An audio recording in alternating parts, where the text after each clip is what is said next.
Good morning, YouTube. Happy Sunday morning. Take 4, 5, I don't even know. So I did this video Friday, then I did it Saturday. Now I'm doing it today. I was at Indy yesterday, trying to get out of there. I gave up looking for Saturday. Decided I was going to reset and run Sunday into Monday. Wasn't finding nothing, but I went in, took a shower, did my laundry, came back out, talked to the wife. She asked me what was going on. I need to find a trip for Saturday. I'm like, I can't find nothing. I had already given up looking, so I looked again for Saturday and found something to get me out of there. So now I'm in Seymour, Indiana instead of Indianapolis. Not as good, because I don't know, it's not much better than what it is. But so numbers for last week ending January 30th, paid period 1 week 4 if you work for who I used to work for, or 23 to 27, right? No, 21 to 27, 23 to 27. Total revenue was $37.73.10 on She was moving so good yesterday. On 2,533 miles for a total of $1.49 per mile. Is this the best? No, it's going down, it goes up, it varies. Like this week is going to be, right now I'm sitting on $1.99 a mile for the whole week. And I've only gone 1,600 miles. So, but that's this week. I got another trip to run, so hopefully I'll be able to keep it close to that. I'm looking for at least $1.80. That'll help balance me out. So, no, go back. We ain't done looking there yet. Deductions were the regular deductions. I had, go back to there. Okay, so fixed expenses were $14.44.48 for 45 cents a mile because of the fact that I drove more miles. So they varied this whole month. 2 of them were 45 cents a mile, and one was 53, one was 63, due to the mileage ran. Now, tolls came out last week. They were $50.75, which, about 10, what'd I say, 12.50, 12.70, about $12.70 a week for tolls, because I try not to go through them. If the tax was only negative $14.81 this time, I got money back instead of having to pay money because I overpaid. See, well, I'll talk about that in a minute if I remember. So, if the tax. If I don't, then remind me to talk about that sometime. If the tax is really simple. It's not, everybody overcomplicates it. It's not anything you have any choice about or anything like that. It's just a tax. You either overpay or you underpay. Anyway, so variables total were $963.12. My fuel was $894.60 at about 35 cents a mile. So total expenses were about 38 cents a mile. I did get a maintenance done. I haven't seen that come out yet. I'm waiting on that to come out. I'm not sure which end is going to come out. I didn't check my maintenance account to see if it came out of there. Cost per day was about $301.09. That's not right. That's supposed to be profit per day. Anyway, so yeah, 2,500. No, that's right. 301.09 cost per day, and my average daily revenue. That should be average daily profit. This is labeled wrong. Average daily profit was $237.93. Now, if you want to look at the whole month, so my take home that week was $1,665.50. Almost. I mean, there's the it doesn't take out the MMA or anything like that. I actually need to fix that to where it comes out, because if I'm not getting the money, then I can't be taxed on the money until it's actual income. So if it's going into an MMA and you're going to end up being charged for it when you get paid it later on, I need to get some clarification on that before I got to send my tax stuff in, but I got to get some clarification on that before I finally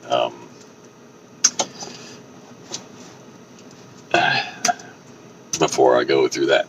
Anyway, so first month, January, total income with VNU and other miscellaneous addendums was $14,791.51 for $1.63 per mile. So I ended last year on, I started at $1.53 average. I went up to $1.57 average, and last month I averaged $1.63. So 6 cents. I went up 3 cents, then I went up 6 cents. Man, if I could double it again, I'll be doing $1.75 a mile next month. You think I can do that? Yeah, $14,791.51. And if you average that out, that's like, say it's 15. I mean, that's only $209 less than, $208.49 less than 15. So if you do 15 by 12 months, that's not enough. Well, it depends on what your net is. I mean, if your gross is low, but your net is higher than what your gross would be if you actually grossed more, but your expenses went up because you grossed more and put more wear and tear on the vehicle and so on, you know. So that's, was it 120? That's 180,000 in revenue gross, just about. And if you take the 200 off, I mean, that's 170, 178, 177, some change. So not bad. Lease payment, $38,708, ridiculously high. Now I watched a guy. Well, let me finish this real quick. So my fixed expenses were averaged out to be 51 cents a mile at $45.95. My gross, my variable expenses averaged $35.96.44 for 40 cents a mile, and I know 37 cents of that was fuel. So my average on fuel has actually gone up a hair. I'm actually doing an experiment that I've been doing these last 2 weeks. I'm driving 59 on the cruise, which puts me at 60 to 61 miles an hour, depending on how heavy I am. And I'm getting better fuel mileage. And I haven't sacrificed any time as far as getting to a shipper or getting to where I got to get to. There was only one time this week where I kicked butt and just kicked it up to 70, and that was just yesterday to get to my pickup, because I wanted to get here before the truck stop ran out of spaces. And Seymour doesn't run out of spaces that quickly because the place, I don't know, it sucks and it's not that busy. To me, it sucks. Only had 12 fill-ups. Scales, I only did 2 of them last month, $24. The tolls, of course, I said was $50.75 and $14.81 on the state fuel use tax. Administrative fees, they took those out as well at the end of the month. It was $50 on administrative fees, and then another $37 on another type of administrative fees. So we had $87 in administrative fees, but that will no longer be coming out because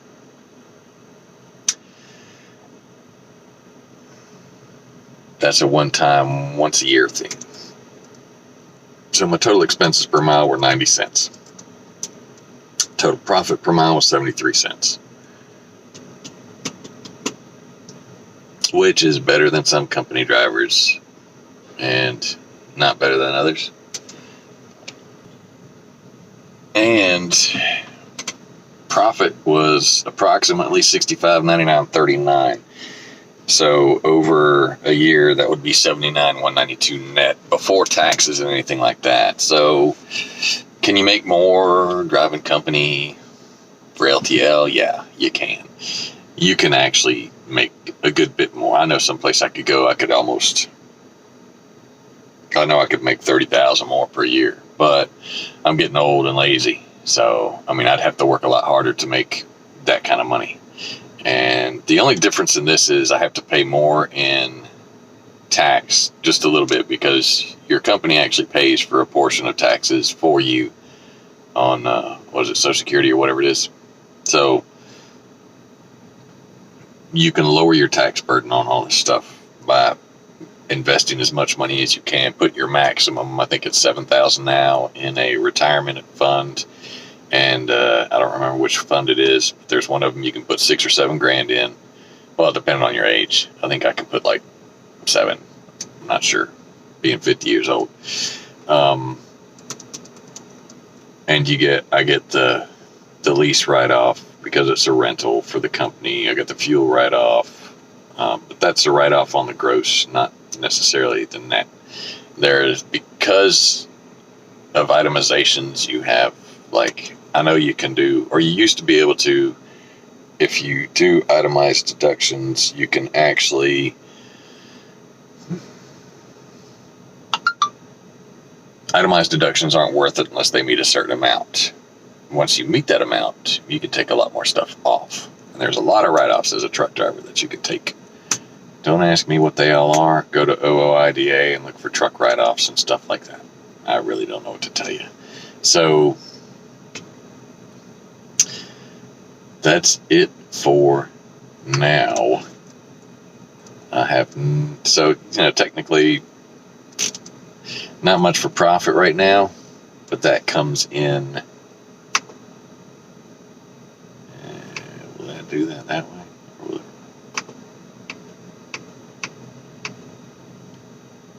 Okay, cool. Anyway, that looks like that's about it, people. I know it's usually 30 minutes because I run my mouth on ridiculous stuff, but I will say this. So I was going to talk about it. There was a guy, Steve Berger, has a BERGER, not burger like hamburger, has videos on YouTube as well. He doesn't do that many because he just doesn't do that many. He's a good guy. I think he still works for us. He's had all kinds of truck problems. He bought a used truck, okay? And if you look at his post on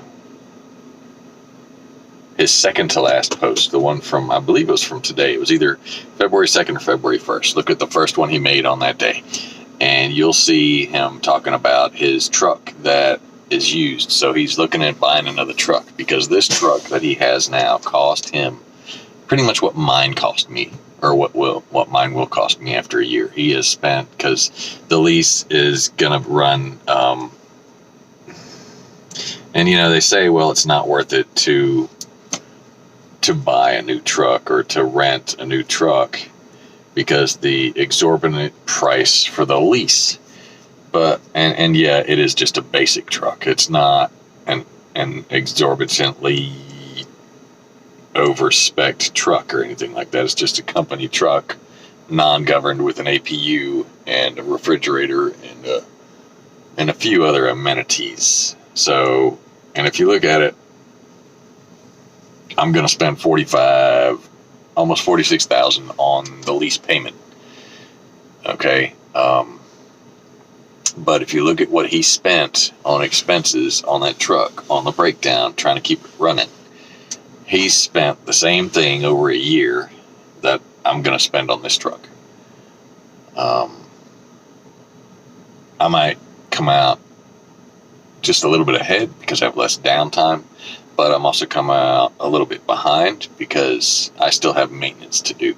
Now, of course, his numbers didn't include the maintenance, I don't think. I think that's what he said. He said not including maintenance, regular maintenance or anything like that. That was his downtime, loss of revenue from downtime for 30 days or something like that, and then loss of income because he had to spend out of pocket to get the truck running again. He had to spend like 30, 40 grand. I don't know. It was ridiculous.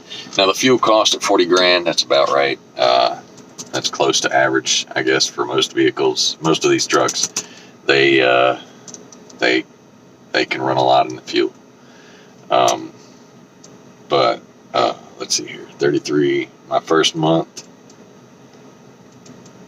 times 12, $40,400 in fuel at 37 cents. So if you're looking at getting into it, do 40 cents a mile. That way you'll be covered on everything. I don't know how it came out at 37 cents a mile. My thing must be off on on that. Why does month 9 have stuff in there? I thought I cleared everything off of here. Anyway, so yeah. Oh, and if the tax. So there's a lot of debate on how you can pay less in if the tax and so on and so on. You don't.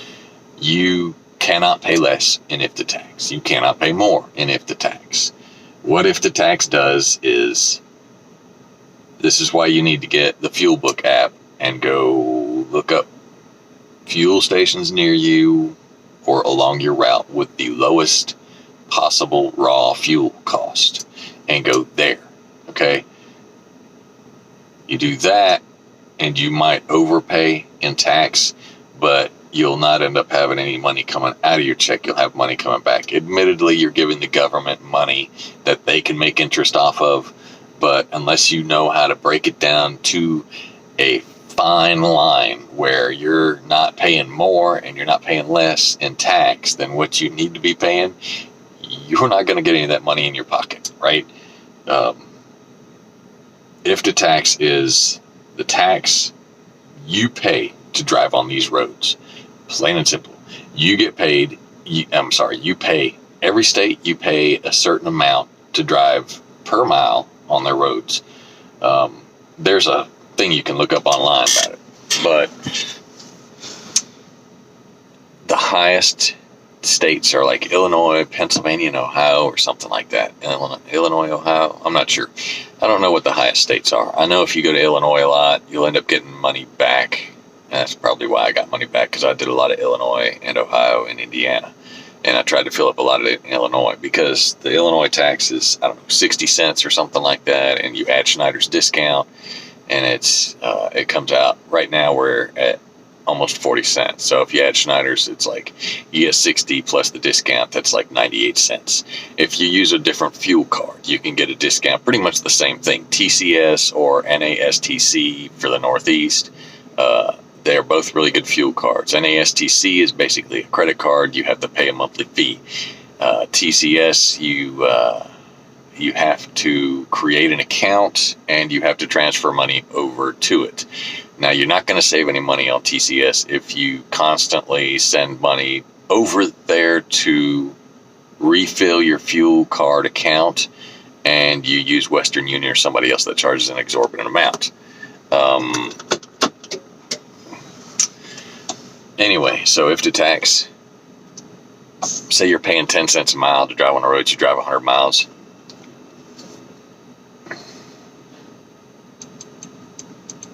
That's $10, okay?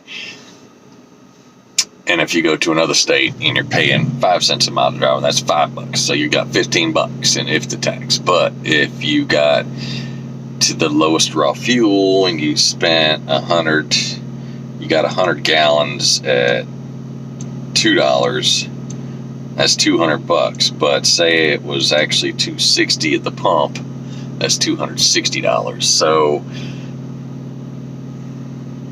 you spent $60 in if the tax, you're going to get 45 back because you drove 15 miles in those two different states with the two different amounts. It's kind of complicated, but I mean, it's not really that complicated. Yeah, okay. If you just use the raw fuel price, go to the lowest one. Even if you work for us, punch in that route. Go download the fuel. Oh my God. Download the Fuel Book app, and there's a thing on there that says route. So punch in, click on the route. It might not have the exact route you're going to go, so you might have to look along that stretch somehow and find a different way to look at it.